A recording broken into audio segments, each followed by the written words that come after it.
about the blood vessels. Now we look at the heart itself, the pump that moves the blood around the body through the blood vessels. Now when we look at the heart, remember yesterday we talked about the different chambers of the heart. So, two upper chambers which are thin walled, we call them the atria, and two of the lower chambers, the ventricles, which have much thicker muscle. There's valves that separate these chambers, okay? So we have valves. Remember we talked about valves? So valves allow for movement of the blood in one direction, preventing it going backwards, okay? So the heart has four valves. There's two between the atria and the ventricle. We call these the atrioventricular valves, okay? So one on each side of the heart. One between the right ventricle and the right atrium, and one between the left ventricle and the left atrium. Then we have two semilunar valves. The two semilunar valves are between the ventricles and the right ventricle and the pulmonary trunk. And there's one here, which is the another semilunar valve between the left ventricle and the aorta. Okay. And obviously they open in response to change in pressure. So when the atria contract, the AV valves open, okay, allowing blood to flow from the atrium into the ventricles. When the ventricles contract, the AV valves close and then the semilunar valves open, okay? So they open in response to blood pressure, rise in blood pressure. The AVs, as I mentioned, they're located between the atria and the ventricles, so prevent blood from flowing back into the atria. So that's the function of the AV valve, to prevent backflow of blood from the ventricles into the atria. So they're made up of connective tissue, so it's a connective tissue, fibrous connective tissue, and they have these flaps, okay? Depending on where they're located, whether it's on the right side or the left side, it has different flaps, okay? So these, they project, you see these flaps, they project into the ventricle itself, because blood is flowing this way, right? So the flaps project in the direction of the blood flow. And these flaps, they're connected by these connective tissue called chordae tendinii. So you see these springs? Yes. This is the chordae tendinii. This is very important because it holds the flaps, it anchors them into the walls of the ventricle. And they're anchored into the walls of the ventricle through this muscle called papillary muscle. The reason we have this chordae tendinii, because the pressure in the ventricle is very high, okay? If we didn't have these anchoring, what will happen is that the valve, because of the pressure, will evert, it will flip, causing blood to go back into the atria. So these chordae tendinii are very important to hold the flaps, okay, and preventing eversion. That's what it's called. When the valve or the flaps evert, they flip, okay? This flipping. If you get this flipping, what happens is blood flows into the atria. So the chordae tendinii attach these flaps or anchor them via attachments to the walls of the ventricle through this papillary muscle, okay? So it prevents the opening of the flap backwards. If you do that, blood, if that happens, blood will not flow, for example, into the lungs, or if it's on the right side, blood will not properly flow into the lungs because it's going back into the atrium. It won't go to the lungs. If it's on the left side, what will happen is blood will not flow through the rest of the body, it will go back to the lungs. You see that the importance of these valves and these structures to prevent backflow, okay? Unlike the valves in the veins, they don't need these structures because the pressure is not as high. Here pressure is very high.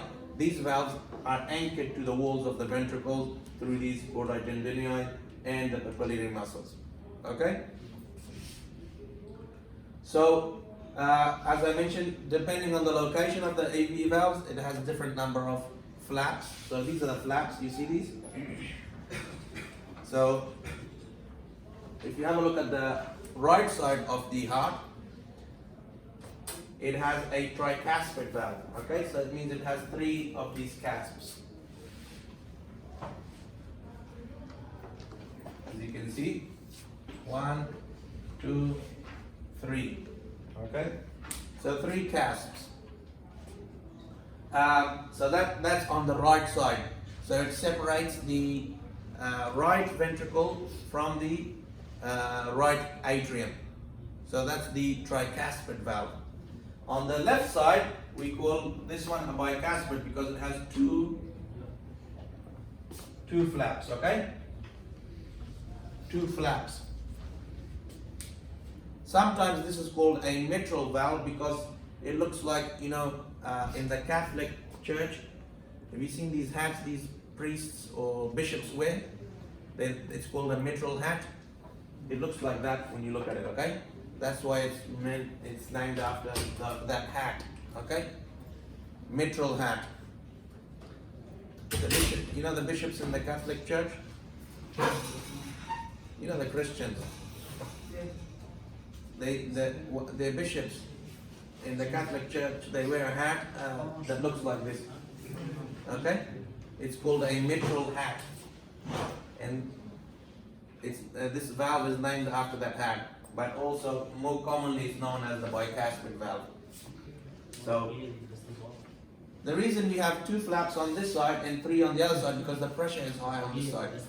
2 flaps accommodate pressure better than 3, okay? On the left ventricle the pressure is higher than on the right, so that's why these two cusps can accommodate the pressure much better than the 3.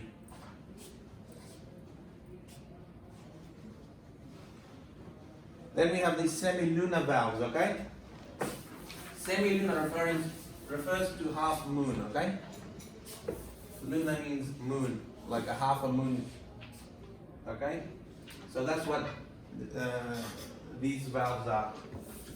Their flaps look like half moons, okay?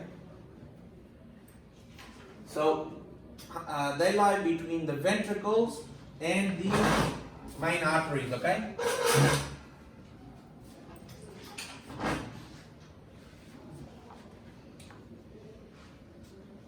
There's two arteries, okay? We have artery going to the lungs, okay? The pulmonary trunk and the aorta going to the rest of the body. So the semilunar valves separate the ventricles from these main arteries, okay? So if we have a look at them, they have these 3 pockets, flaps that look like half moon or crescent. Alright? So each one of them has this flap, okay? Their function is the same, prevent backflow into the ventricles, okay? When the ventricles contract, when the ventricles are relaxed, it will close, okay? In the relaxed form, the semilunar valves close. When the ventricles contract, they open, okay? So we have, as I mentioned, 2 of these. One is called the pulmonary semilunar valve. Pulmonary is referring to the lungs, okay? Because the blood flow from the right side of the heart goes to the lungs, okay? And the right ventricle is connected to the pulmonary trunk, which takes blood from the heart to the lungs, okay? Between this is a valve called the pulmonary semilunar valve, okay? So it's between the right ventricle and the pulmonary trunk.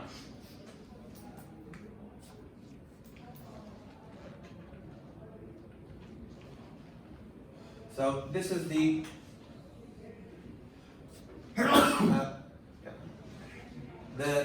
pulmonary semilunar valve, because you see there's the right ventricle. Yeah. When it contracts, the tricuspid valve closes and blood flows into the left and right pulmonary artery through the pulmonary trunk. Okay, so that's the pulmonary semilunar valve. Then we got the aortic semilunar valve. This lies between the, it's hard to see here, but you can see it in that one, that small one there, between the left ventricle and the aorta. So this leads into here, okay? It's hard to see, but that's where it is, okay? No, I can't see it. It's right here. Okay? So that's the pulmonary, the aortic semilunar valve from the left ventricle to the aorta.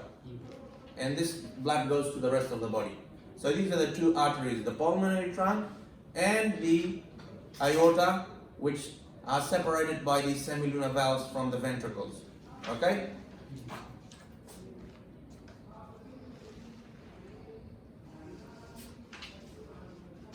So let's have a look at how blood flows through the heart.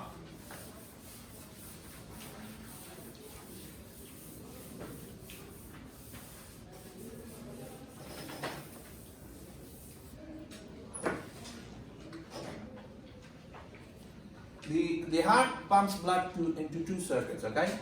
One is the pulmonary circuit, okay? Which is the lungs, okay? So it pumps blood into the pulmonary circuit. What it does is it's pumping deoxygenated blood into the lungs, where in the lungs, carbon dioxide is exchanged with the air and oxygen is exchanged from the air into the blood. So this is the pulmonary circuit, okay? The next one is the systemic circuit.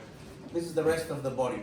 So once blood comes back from the lungs to the heart, it pumps it through the left side to the rest of the body, where it delivers oxygen and picks up carbon dioxide, okay? Then the circuit begins again. So these are the two circuits that the heart pumps blood into. And so the right side is responsible for pumping blood into the pulmonary circuit, okay? The left side pumps into the systemic circuit, okay? The rest of the body. So right side, the pulmonary circuit, left side, systemic circuit. You got that? And if you have a look at it, we see that the heart pumps the blood in one circuit twice. It passes through the heart, okay? Once it comes from the systemic circuit, okay, into the heart, pumps it into the lungs, then it comes back to the heart from the pulmonary circuit, then it goes to the rest of the body. So the blood passes through the heart twice every circuit, okay? The aorta, Doctor, transfer the Aorta to the rest of the body, okay? So blood passes through the heart twice in every circuit it does around your body. Once it comes there as deoxygenated, it pumps it to the lungs, it comes back from the lungs to the heart as oxygenated, then it pumps it to the rest of the body, then it makes the circuit again to the heart, back to the lungs, back to the heart, back to the rest of the body. So 2 times it enters the heart in every circuit. So once, as I said, it's deoxygenated because it's coming from the rest of the body.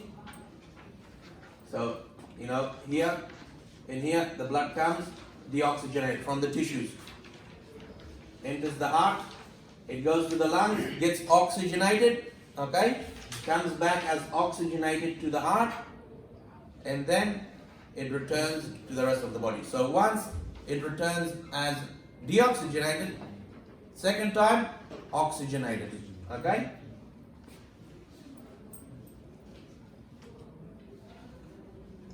So you know, we have these two big slides with lots of text in it. This actually explains to you how blood flows through the heart, okay? And it might be easier if I do this through the, maybe this image, or this one here, okay? So blood coming to the heart from the rest of the body, so we'll start as deoxygenated blood, okay? To make it easier how blood flows through your body. So once the blood has reached the tissues, oxygen is exchanged, carbon dioxide is picked up, okay? So this blood coming back to the heart is deoxygenated, alright? The deoxygenated blood comes from your legs and your upper parts of your body, okay? From the abdomen and so, through this vein called the inferior vena cava, okay? Inferior means lower vena cava. So blood coming from the lower parts of the body and the legs come back to the heart through the inferior vena cava, okay? Blood coming from the arms and the head and this upper part comes to the heart back through the superior vena cava, okay? So that vein brings blood from the upper parts of the body. Both of them lead into the right atrium, okay? So the right atrium. This is deoxygenated blood. The right atrium then contracts, okay? So muscular contraction. And remember, when I'm talking about the right atrium, when the heart chambers contract, the upper simultaneously contract and the lower simultaneously contract. When the upper chambers, the atria are contracting, the lower ones relax, okay? So when the lower ones are contracting, the upper chambers are relaxed, okay? So when I say the right atrium contracts, at the same time the left atrium contracts as well, okay? And these two lower chambers, the ventricles, are relaxed in that stage, because otherwise it won't fill with blood if all chambers are contracted at the same time. The function of the atria are to fill the ventricles, okay, with blood before it contracts and sends it to the pulmonary circuit, or which other circuit? Pulmonary Systemic circuit, okay? So let's move on. You got the oxygenated blood in there, okay? Now coming from the superior and inferior vena cava.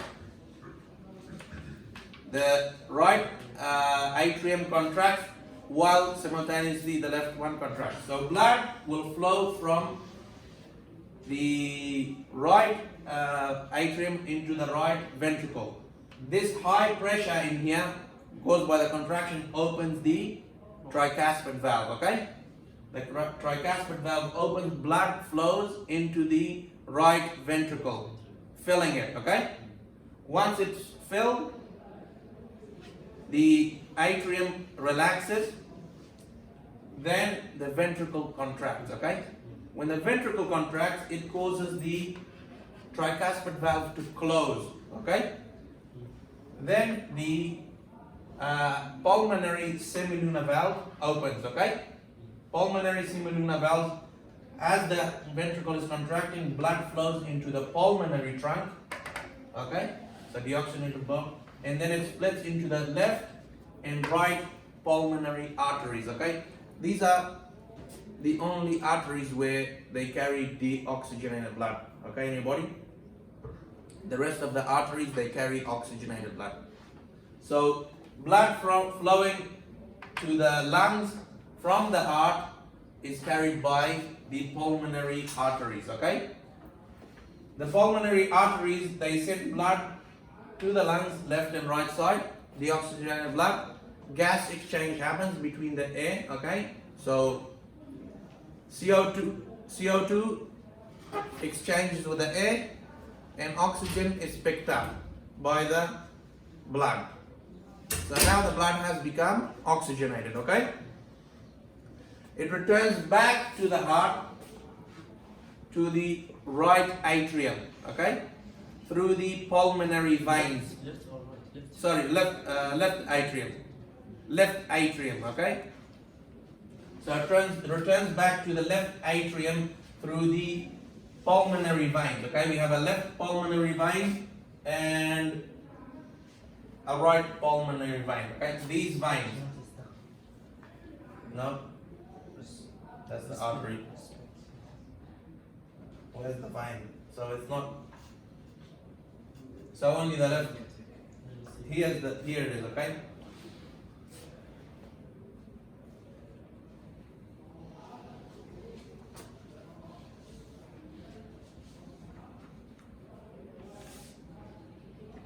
This is the right pulmonary vein, this is the left pulmonary vein, okay? And they return blood back from the lungs when it's oxygenated to the left atrium, okay? So remember that both atria are contracting at the same time. When the left atrium contracts, the bicuspid valve opens, or the mitral valve, okay? The mitral valve opens, blood enters into the left ventricle, filling it. Once it's filled, the left atrium relaxes, the left ventricle contracts. When it's contracting, what happens is that blood pressure causes the bicuspid valve to close. So the bicuspid valve closes and the aortic semilunar valve opens. So the aortic semilunar valve opens, blood flows into the aorta, and it flows through the different arteries to the upper and lower parts of the body. So this is oxygenated blood. And then once it reaches the tissues, what happens is oxygen is exchanged with the tissues and carbon dioxide is picked up as waste, and the circuit begins again. The blood returns back through the vena cava and the same thing happens all over again. The right pulmonary vein. What's the function? It's brings from the right side of the lung the blood, Okay, receive what? oxygenated blood. And I should mention that the pulmonary veins are the only veins that carry oxygenated blood. The rest of the veins, they carry deoxygenated blood. The rest of the body. Okay? Yes. Just anteventricular. The left ventricle. No, valve. Atrioventricular valve. Yeah, this is just saying. Well, it's an IV valve, so it's the bicuspid valve.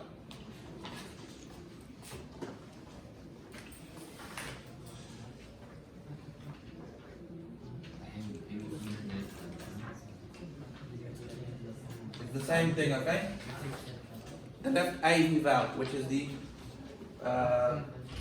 bicuspid valve, okay?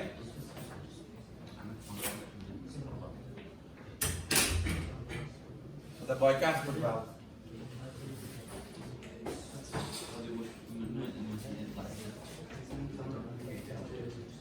Is that what you're asking? The left IV valve? No, I mean aortic semilunar. This one here. Yes. Aortic What semilunar. is function? Function is to prevent blood from flowing back from the aorta into the left ventricle. How about the other? Because it's a one-way valve, okay? When the ventricle contracts, it opens, okay? When it relaxes, it closes. It's a valve. Okay. From where? From the left ventricle to the aorta. It flows through this way, okay? The blood. So when the ventricle contracts, the aortic semilunar valve opens, the bicuspid valve closes, blood flows from the left ventricle into the aorta, oxygenated to the rest of the body, the tissues, the upper parts, lower parts, okay? And then it returns back, deoxygenated through the vena cava, inferior and superior vena cava. And the cycle begins again. Any confusions on how that's happening? If we go back to this text, this long, paragraph.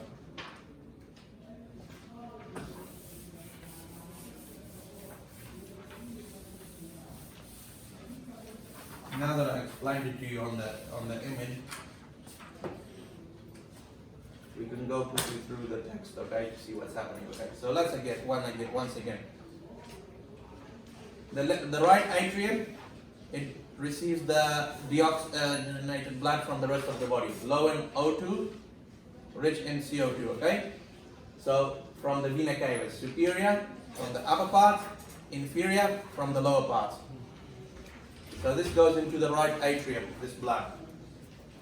The right atrium contracts simultaneously.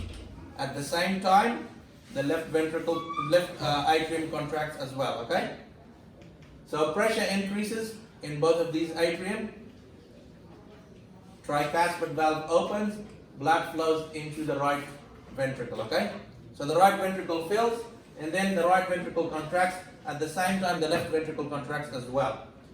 Pressure increases in the right ventricle. This causes the tricuspid valve to close, okay? Tricuspid valve closed, the pulmonary semilunar valve opens, which leads into the pulmonary trunk and the pulmonary arteries, taking deoxygenated blood to your lungs. Blood gets oxygenated there, so gas exchange happens, okay? Between the pulmonary capillaries and the alveoli, okay? So the alveoli, the air sacs in your lungs, are surrounded by pulmonary capillaries. Exchange of gas happens. The blood loses the carbon dioxide and picks up oxygen. So now it's become oxygenated again. And then oxygenated blood returns to the left atrium through the pulmonary veins, okay? Pulmonary veins are the only veins that carry oxygenated blood in the body. Then the left atrium contracts. The increase in pressure causes the bicuspid or mitral valve to open. Blood passes into the left ventricle. So the left, remember, it has a thicker muscular wall. Why is that? Why does the left atrium have a thick muscle than the right ventricle? Because he pump the blood. Pumps the blood into the rest of the body, while the right only sends it to the lungs, remember? So that's why it's thicker. So the left ventricle contracts, pressure increase causes the bicuspid valve to close, then the aortic semilunar valve opens. Remember, the aortic semilunar valve connects the what? Lies between what? The aortic semilunar valve lies between the left ventricle and the aorta. Remember? So there's the aortic semilunar valve. It lies between the left ventricle and the aorta. There's the pulmonary semilunar valve. It lies between the right ventricle and the pulmonary trunk and the pulmonary arteries. Okay, got that?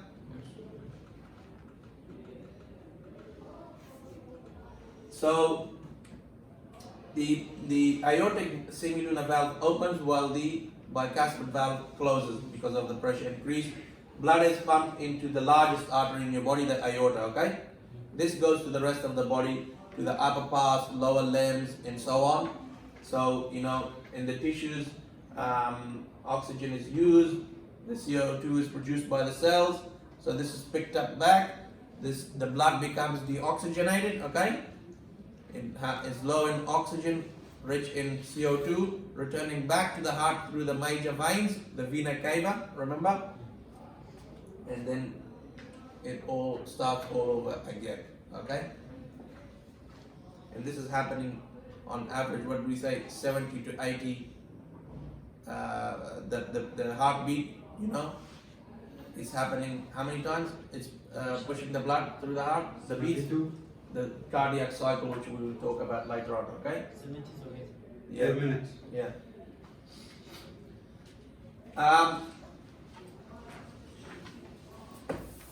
If we have a look at the arteries in our body,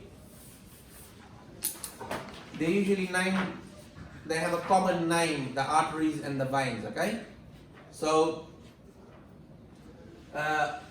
not always, okay? If you have a look at these ones, look, like the subclavian vein that goes to the arm. That brings blood back from the arm. We have a subclavian artery that takes oxygenated blood to the arm, and subclavian vein brings it back. So it has a common name: subclavian artery, subclavian vein. Again, here we have the femoral artery and the femoral vein. Okay, brings blood to the legs and takes it back. So it has a common name: femoral artery, femoral vein. Here again, the iliac artery and the iliac vein, common name. Most of these artery and veins that take blood and bring back blood from the same regions have common names, but there is some exceptions. Okay, so like the carotid artery takes blood to the head. There is no carotid vein that brings it back. It's called the jugular vein. So it's a different name. So arteries and veins usually have common names when they take blood to different parts of the body. Not always. The exception here is this carotid artery that takes the blood to the head, and the jugular vein brings it back. There's no carotid vein. Okay? You understand that? So we have many different ones, like the renal artery, the renal vein, the iliac artery, iliac vein, as I mentioned, that have the common names. And the carotid artery and the jugular vein is the one that doesn't have the common name. Yes. Before I move on, is there any questions on the movement of blood through the heart? I think there's a videos on there. We'll play those videos and have a look at it, okay?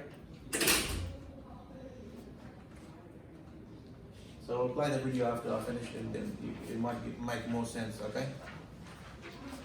Blood to the heart itself, the heart itself needs a lot of oxygen because it's a muscular organ. It requires a lot of oxygen to make ATP for energy. So it has its own blood supply through coronary arteries. Okay, left and right coronary arteries supply the two sides of the heart. They bring blood, and these arteries are the first branch from the aorta. Okay, the first arteries that come from the aorta are the coronary arteries. At the base of the aorta, they come and bring blood to the left and right side of the heart. So the coronary arteries.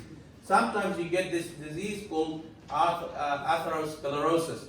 What happens is, because these arteries are tiny, they can get blocked by buildup of cholesterol plaques. So the artery going like this, all right, you get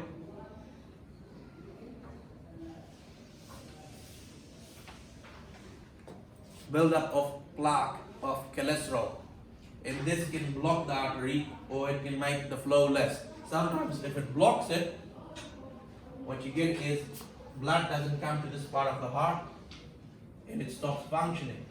You get a heart attack.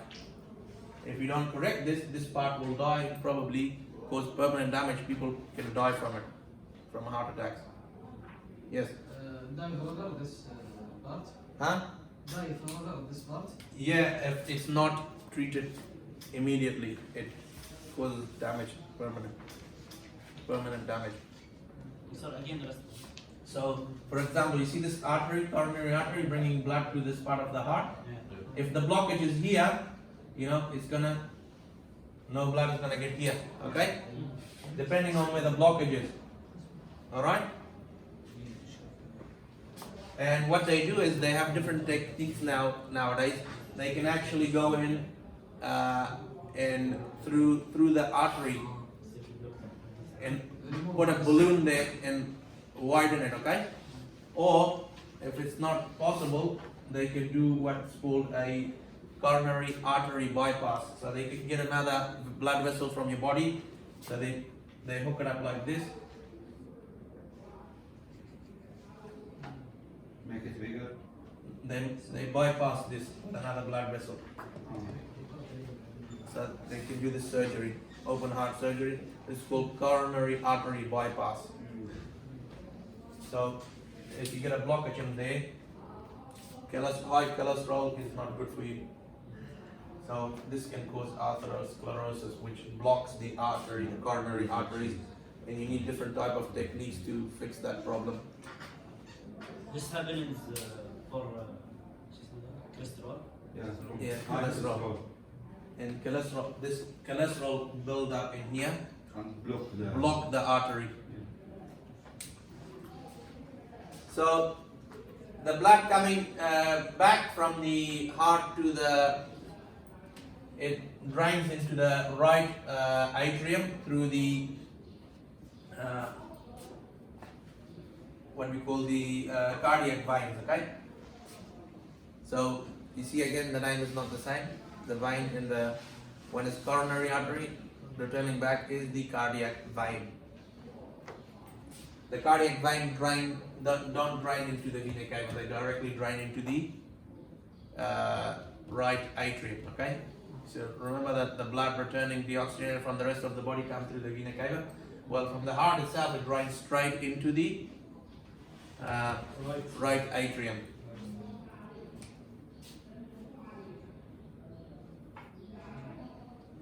All right. This is the deoxygenated or oxygenated? Yes, because of the vein is deoxygenated. In this case, in this vein. So blood, oxygenated blood comes to the coronary arteries, supplies the myocardium, the muscle. Okay? Once it's deoxygenated, it returns back through the cardiac veins to the right atrium. Right coronary, doctor. Yeah. Well, Oxygenated or deoxygenated? right coronary artery. Coronary arteries are oxygenated. Both of them. And vein? Vein is deoxygenated, yeah. A and C. Alright, let's have a look at this. Which of these blood vessels in the human cardiovascular system contain the oxygenated blood? E. A and C. A and C. So, from the upper part of the body, A brings blood back to the To the lungs. to To the right. To the right Out. atrium. atrium. From the bottom of the Inferior. so this one is in this is the superior vena cava. Okay. What about here? Inferior. Okay. Inferior. C brings it from the rest of the body, the lower parts, back to the right atrium. Right atrium. Okay. What about which of these carries oxygenated blood? D and E. So All of them D. except A and C.